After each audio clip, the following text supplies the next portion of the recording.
2360 students. Well, we got through the first week of classes, and now we are going to start in our actual Module 2, which is where our content begins. But before we get to that, I just want to recap what we did last week. So once you get into our course, I wanted to remind you, if you want to be counted as present and that you are present in this course and that you're actively present, you should, when you get into Tennessee campus and you log in, you should see an alert that comes up as get your class attendance counted, complete the student participation survey. So make sure that you complete that if you haven't. So once you get into our course, I wanted to kind of recap what we did last week. Now last week I did upload a video about our field work, and I want everyone to make sure that they go in and watch that. So it will actually be underneath Module 1. You'll see where it says Inclusive Practices Field Work. Once you click on that, you will see Inclusive Practices Field Work, and then underneath is the explanation video. So I'm not going to spend time on this because I want to get through what we're going to be talking about for this module that we're going to be doing this week and the following week. But this is just to give you an idea of how we're going to do our field work, what it involves, what you need to do. And I also gave you the instructions for the assignment as well as your rubric. So just make sure if you didn't read that and watch the video, go back and do that. Now, last week you had to do a couple of things for me. So in this course, we are of course going to go through the same kind of structure throughout the entire course, the way that it's set up. So what you'll see here is you have Lesson 1-1 and Lesson 1-2. So our modules are set up at 2 weeks at a time. So if you've not had a chance to go and print out the actual course schedule, please do that. So I'll show you where it's at. So if you are in Module 1 getting started, okay, you are going to see our course expectations, our syllabus, and then in Lesson 1-1, it kind of lays out the learning objectives and how the course is laid out underneath modules. Then you'll have discussions, field work, quizzes. In Section 1-2 or Lesson 1-2, you're going to see class schedule and time expectations. And I just wanted to spend a minute to talk about this. So there's a link. You'll see it says download the class schedule, and that will come up. So I wanted to draw your attention to this. If you'll notice, we're going to break this whole course up into modules. So you've got Module 2, Module 3, Module 4, Module 5, Module 6, and Module 7. So how this course is laid out is that each module is going to be 2 weeks long, okay? So you will see 2 lessons when you get in there. Like for instance, this week we're going to start on Lesson 2-1 and 2-2. And I know that seems a lot to have 2 lessons, but keep in mind that this is 2 weeks in each module, okay? So 1 week you will spend time doing 2.1 lesson, and then the second week you will do 2.2. And you'll see that I tell you when it opens in this column and when it will close. And then I'll give you an idea of what kind of activities or assessments you're going to be involved in, as well as the chapters that you're going to have to read out of our textbook. Now, I do provide you some supplemental resources and videos for you to check out. If you don't have time to do that, which I suggest you do, is to always go back and download them, save them, so you can look at them a later time. A lot of stuff I'm giving you is great resources, even supplemental resources. But be sure that you are reading the textbook chapters. That's why I gave the textbook. We depend on the textbook for our content. So just please make sure that you are reading it and that you have purchased the textbook. And if you have any questions about that, let me know. I've had a couple people email me, but make sure you get our textbook. And our textbook information is under syllabus if you need to know what to get.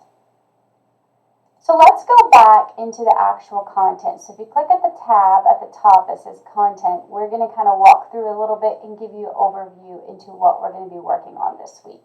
So this week we're going to actually start in Module 2. Module 1 was all about getting to know the course and the expectations and how it's all lined up and what I expect of you in this course. Module 2 is where we're actually going to get into the content. And all of the modules will be laid out the same. The thing that will change, of course, is the content. So you'll see in Module 2, you always start with the overview. Okay, so it will kind of give you an overview of what you're going to be learning about. So, for instance, in Module 2, we're going to be learning about inclusion, right? Inclusive environments and the benefits of inclusion. And that's going to be mostly covered throughout. And then Lesson 2, we're really going to dive deep into the history of early childhood and some legislative and judicial branches of government and how that affects special education. And specifically, when we're talking about special education, we're looking at early childhood special education.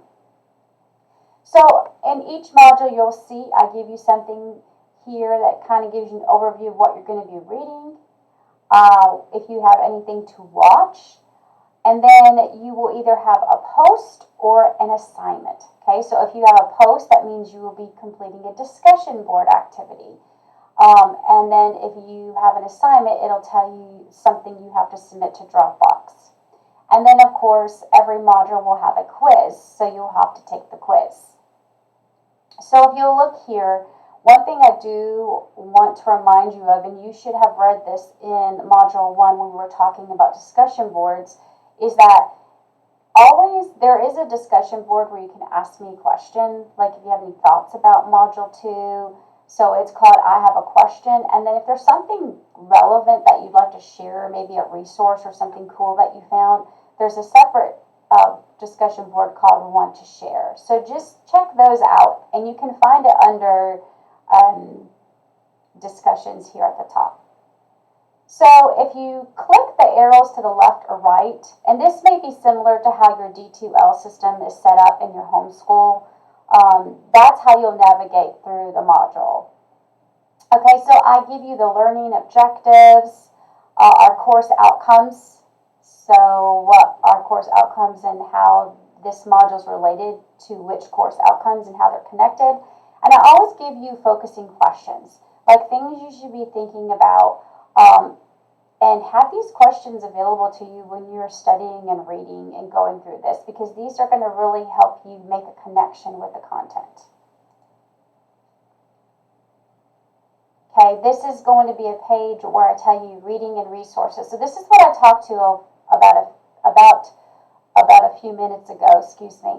I tell you the chapters from the textbook, but I also give you some link to documents that are important for this whole module. So like you'll notice, I give you a link. This is retrieved from NAEYC, right? The National Association for Education of Young Children. Okay, so this is a website that you should get to know really well, especially if you're working in an early childhood care center, you will be familiar with this.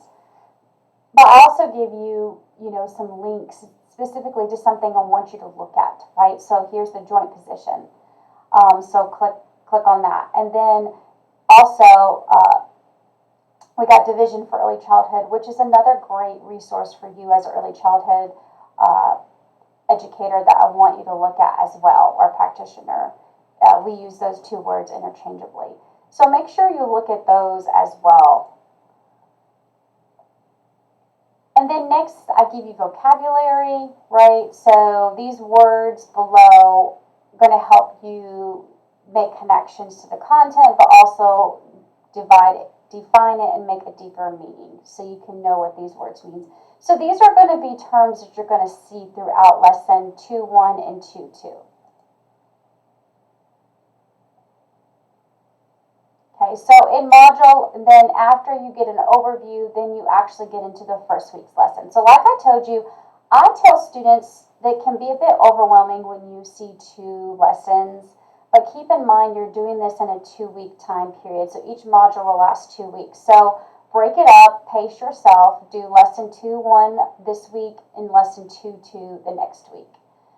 And if you want to work ahead with lesson 2.2, whatever is more convenient for your schedule, but try to pace yourself because there is a lot of content in here that you have to go through.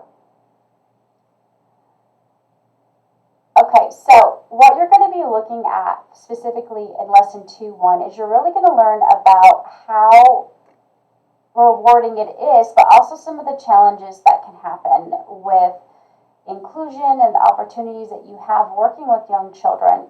But we also have to think about what your philosophy is and what your attitude is toward inclusion and how this can affect working with students who have special needs in early childhood. So I gave you some focusing question, and we began with a video called The Foundations of Inclusion. So it is 12 minutes, so put it on while you're doing something, listen to it, watch it, however you learn best. But I really feel like it's very beneficial because it's a great way to start this lesson out. Okay, the next section is going to be talking about what are some of the common features when we're looking at environments, okay, and what do we define as inclusive with certain environments. Okay, so I give you, of course, something for you to look at with NAEYC, and it describes the 3 defining features. Now, keep in mind, some of these are things that will be print. Okay, so you'll see the icon there that says print, and then some of these you'll see it is a video, and sometimes it may have like a reel, a camera reel, so you'll see that it's a video for you to look at. Okay, so just make sure you go through and look at that. Some of these are policy statements, some of them are not. They are relevant to you, especially if you're working in an early childhood care center. So like I said, if you don't get through everything, and you can't spend a lot of time on it, it's good for you to save these resources as well.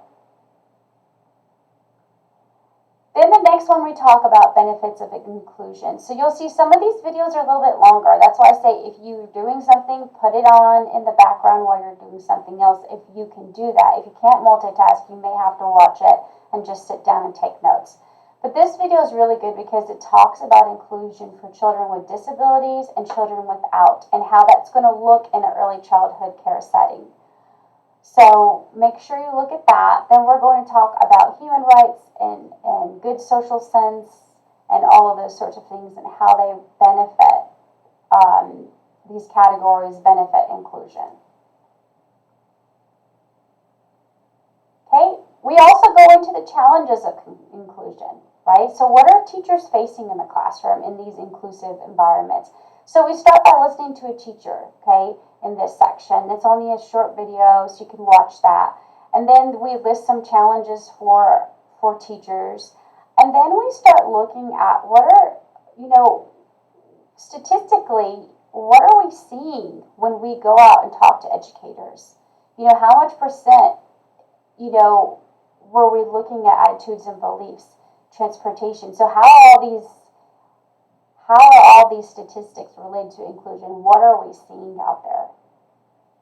And then this is one of those supplementals. So if it says you might be interested in reading, this is something that you read on your own time.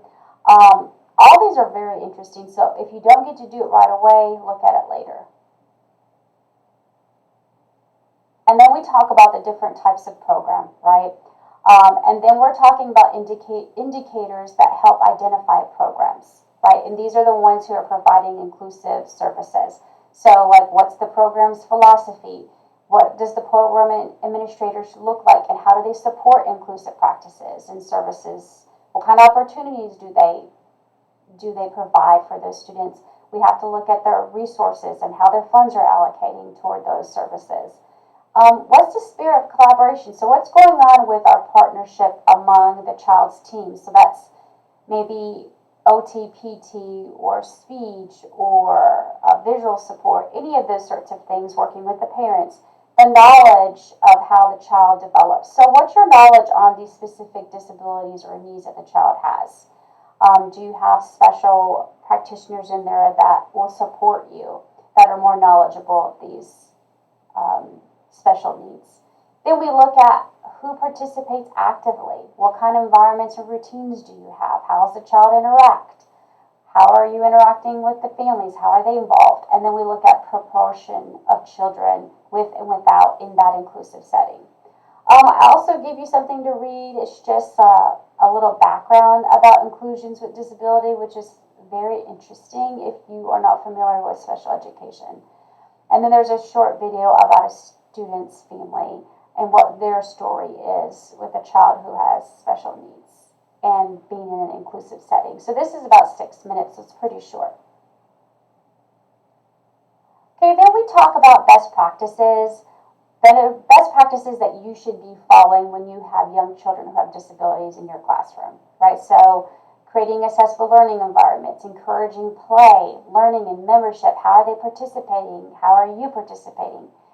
What kind of resources are you providing for the parents? What's available to them? How are you supporting them? And we look at any professional organizations and best practices that they follow. And then there's a short video here for you. Best determined best practices. It's pretty short. And then here's some more recommended practices of how you can serve children who have disabilities or developmental delays. Okay, so I do want you to save this. You're going to see this throughout the different modules. So in future lessons, open these up. These are 66 practices that will be referenced. Remember, these are under the best practices, so I do want you to click on it and save those because we will be preparing for that. You will be preparing to use those later and utilize those later. Okay, so this might be a good time for you to go to the discussion, which is talking about inclusion, right? So we'll do that in just a minute, but that's something for you to look at on your own time.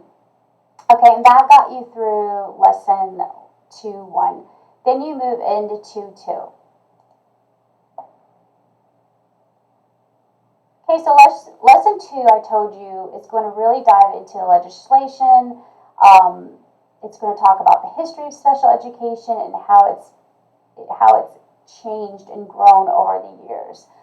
So the first thing that we do, of course, is going to talk about advocacy and what role does advocacy groups play in as children with special education, right?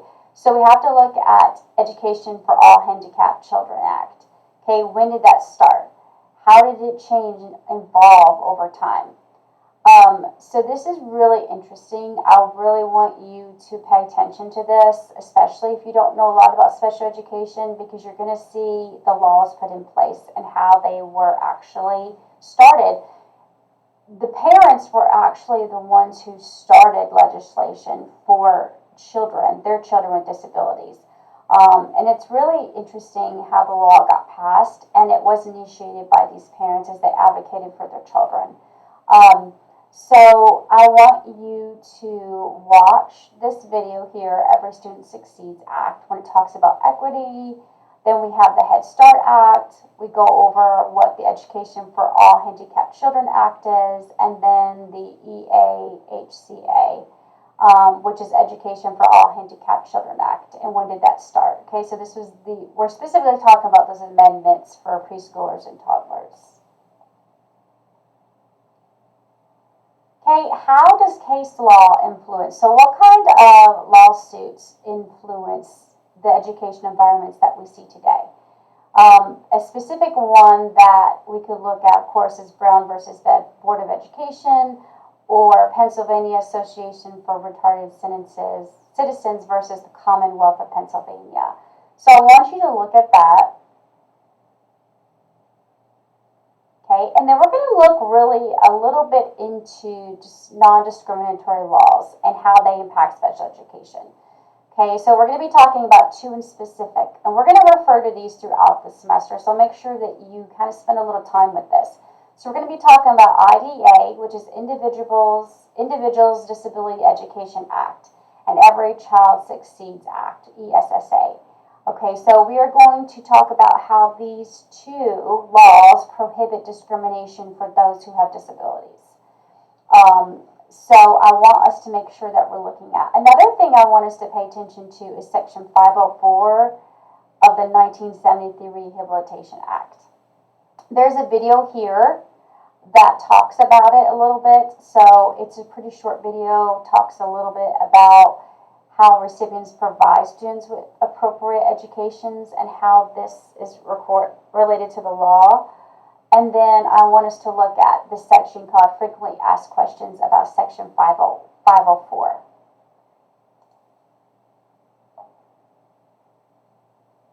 Then we look at IDEA, right, the Reauthorization of Education for All Handicapped Children Act. That is what it was originally named. We actually changed the name to IDEA, Individuals with Disabilities Education Act, okay? And when this happened, the term handicap was dropped throughout the law, and disability was the preferred term, okay? So IDEA, one thing you need to know about, is broken up into different parts. We've got 4 parts, A, B, C, and D. A is basically the foundation part of the law, right, and how it's established. It talks about your responsibilities of how you support students who have disabilities, okay? It protects the rights of all students. Then you have Part B, and this is really talking about it sets the guidelines and materials for students with disabilities and how they receive their education and the guidelines set forth for educators. And this is really also outlining those 6 principles that you have to comply with if schools want funding under IDEA. If you don't abide by these principles and laws and guidelines, you don't receive funding from the government. So this is really looking at age ranges 3 to 21. And Section 619 of Part B is where we service those young preschool age children 3 to 5. Now Part C is talking about children from birth to 2 years of age. So that's early intervention. And then you have Part D, which is the final one, and it's talking about, what kind of grants and services are provided, what kind of support programs and projects that really help students receive optimal education. And then we talked up here about those 6 foundations, those 6 principles. They're down here, right? So there's just 6 overall principles of IDEA. And you as a teacher, regardless if you're in early childhood or not, should be familiar with these concepts. There's an article that provides explanation of all these, so make sure you read it. And then I even give you, so there's also another thing I want you to look at called TEIS. It's for the state of Tennessee. It's an actual option for extending early intervention beyond 2 years of age, right? So it was implemented, and it's called an extended option for the state of Tennessee, and it's called TEIS. And if you want to find more information of what I'm talking about, I put a link here to help you understand a little bit more about how TEIS works when we're talking about that extended option. And then, of course, I'll put this IDEA website here, and I want you to look at it and save it. Okay, then we talk about teams. How is collaboration important when you're serving children with disabilities? Okay, so what will that care and setting look like? What are the key points and benefits of having a team? When we talk about team, we're not only talking about the teachers or other practitioners, we're talking about the team with the parents as well. And how do you build those collaborative relationships? So I gave you a video here that talks a little bit about that. And here's some questions for you to consider after reading this and watching that video. Okay, diving a little bit further into teams, we talk about the different types, okay? So we'll give you a chart here for you to understand that there's really a difference when I'm talking about being part of a team. Okay, so we're comparing work groups and teams. This is really going to provide you definitions and a deeper understanding. So think about teams-based approaches being like 3 broad categories, right? So you've got multidisciplinary, interdisciplinary, and transdisciplinary, okay? And this explains them a little bit further. So these are kind of like your models of collaboration. But then you also have work groups, right? So this breaks it down a little bit more, and you can see that there is a difference when we're comparing work groups and actual teams. And then what does successful teamwork actually look like? What are the components? So DEC has recommended practices here for you. And this actually goes in accordance with both DEC and NAEYC. So there is a snippet here of specific teams and collaborations that are found that are supportive. So there's some examples on this document, pages 29 to 30. So just specifically look at those pages. And then I gave you a video here that talks more about how being in a team and collaboration can really make a difference. Okay, now I gave you some skills that you need to have if you're being an effective team member, right? So I listed those here, and we define these 4 skills a little bit further and give you examples and questions to think about. When you're working on a team, are you doing these things? Do you have these skills? When we're talking about listening, are you doing these things? Because they do apply to you. And thinking about how you collaborate with other team members. Okay, so that's the end of Module 2. So you do always have things that you have to do, whether it's a discussion or assignment. So if you want to know what your assignments are, is to look at Module 2. And if you scroll, okay, this is a little confusing because people will get finished with Module 2 and they're like, okay, but where's my assignment? You have to click on Module 2 on the left side, and then you will see the overview, the lesson 2.1 and 2.2. At the bottom is where you're going to find your homework. So of course I said at the end of each module you'll have a quiz, and then you'll also have a discussion activity. Okay, so the discussion activity, when you click on it, okay, so what you're going to be doing on this assignment is you are going to be watching some videos, okay? So the video is really going to talk to you about inclusion and your familiarity with it. Okay, so this discussion is really going to help you think about inclusion in a deeper level.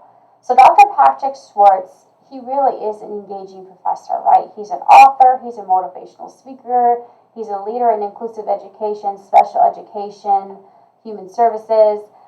And what he's going to do is that you're going to first watch question 1 video, okay? So 1, what makes school inclusive? You're going to watch that. Everybody has to watch 1. And then you're going to select one of the other questions. So you can do 2, 3, 4, 5, 6, 7, 8, 9, 10. You're going to pick another question video to watch. So when you click on it, you'll be able to watch those videos. You're going to have 2 to watch. Then after you pick the one you want to watch, then you're going to watch 10. So this is just a recap. Everybody watches 1, everybody watches 10, and then you pick which other one you want to watch 2 through 9. So that's 3 videos you're going to watch. And then when you're done watching them, you're going to go to the discussion board and answer the questions, right? So there's a rubric there so you can see how I grade you. So there's the quiz. So let's go back to discussions. Okay, here's that section that says I have a question. Anytime you have a question about a module or a lesson or assignment or a discussion or a quiz, you could either put it here for everyone to see or you can email me directly. If you have some kind of cool resource that is related to our content that you want to share, which I talked about earlier, these 2, you can share. Here it goes, Module 2, Top 10 Questions. So you click on it, and that is how you're going to get to the actual thread, okay? So if you want to know the discussion activity questions, you can click here, or you can go back. So let's go back, Content. And sometimes if you have trouble with links, let me know, because then I can go in and see what's going on. So I'm going to go back down to the discussion activity.